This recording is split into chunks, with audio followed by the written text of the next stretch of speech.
একবার এক সার্কাসের মালিক একটা বাচ্চা হাতিকে নিয়ে আসে তার সার্কাসের জন্য। প্রথম দিন থেকে তাকে একটা শক্ত দড়িতে একটা গাছে বেঁধে রাখে।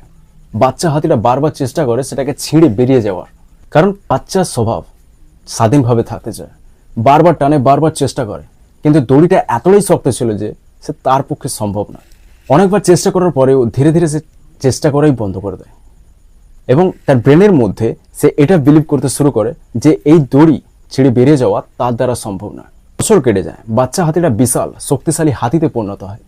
এইবার তাকে একটা পাতলা দড়ি দিয়ে গাছে বেঁধে রাখা হয়। আচ্ছা, মজার বিষয় হলো যে এখান থেকে সে বেরিয়ে যেতে পারে, কিন্তু সে দড়িটাকেও সে ছেড়ে বেরায় না। সে চেষ্টা করেই বন্ধ করে দিয়েছে। তার শরীর বড় হয়েছে কিন্তু তার বিলিভস বদলায় না। সে এখনো বিশ্বাস করে যে এই দড়িটা ছেড়ে তার পক্ষে বেরিয়ে যাওয়া সম্ভব নয়। একই জিনিস আমাদের জীবনেও ঘটে। আমরা শরীরের দিক থেকে হয়তো বড় হয়েছে, কিন্তু ব্রেন এখনো পর্যন্ত সে বাচ্চা মাইন্ডসেট।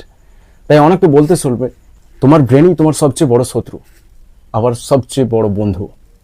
এটা শুনতে ভালো লাগে, কিন্তু বিষয়টা হচ্ছে ব্রেনের নয়, তোমার বিলিভ সিস্টেম যে তোমাকে নিয়ন্ত্রণ করছে। এবার প্রশ্ন হলো যে বিলিভ সিস্টেম তৈরি হয়েছে কিভাবে?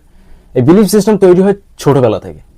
অতীতে তোমার ব্যর্থতা, অপমান, খারাপ অভিজ্ঞতা থেকে তোমার অবচেতন মন সেই বিলিভস তৈরি করে নিয়েছে। কোনো পরিস্থিতিতে অনেকে অনেক রকম ভাবে রিয়াক্ট করে, কেউ পজিটিভলি, কেউ নেগেটিভলি।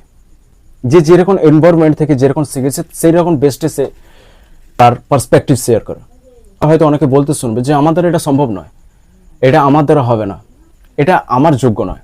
এটা তার প্রবলেম নয়, এটা তার জীবনে সেই পুরনো বিলিভস যেটা তার সাবকনসিয়াস মাইন্ডে ছোটবেলাতে স্টোর হয়ে আছে সেগুলো জাস্ট শো করছে। মানুষের জীবনে কম বেশি সুযোগ আসে, কিন্তু সেই সুযোগকে সে এড়িয়ে চলে, কারণ তার আইডেন্টিটি অর্থাৎ তার সেলফ বিলিভস এটাই মানে যে এটা আমার দ্বারা সম্ভব নয়, আমি এটা করতে পারবো না। ঠিক এই কারণে অনেকে দেখে থাকবে যে রিচ আর richer because of their mindset. এটা পুরোপুরি ভুল নয়। একটা বড় সমস্যা আছে, বেশিরভাগ মানুষ তার মাইন্ডসেট বদলানোর কথা বলে, কিন্তু সাবকনসিয়াস প্রোগ্রামিংকে বদলানোর কথাই বলে না। শেখায় না যে কিভাবে তোমার পুরনো চাইল্ডহুড বিলিভস বদলাবে। তোমার জীবনে নতুন সুযোগ এলেও তোমার জীবন কখনোই বদলাবে না, মনে হয় তুমি তোমার চাইল্ডহুড প্রোগ্রামিং করছো। তাই subconscious programming very very important.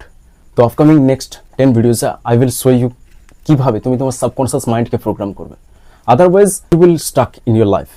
That is very fascinating topic. সত্যি কনসিয়াস মাইন্ড চোখে না দেখা গেলেও বাট এটা 90% তোমার লাইফ ডিসিশন নিচ্ছে।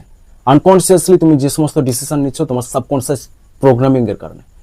জাস্ট স্টে টিউন, নেক্সট ভিডিওতে আই উইল শো ইউ কিভাবে তোমার সাবকনসিয়াস মাইন্ডকে ট্রেন করবে।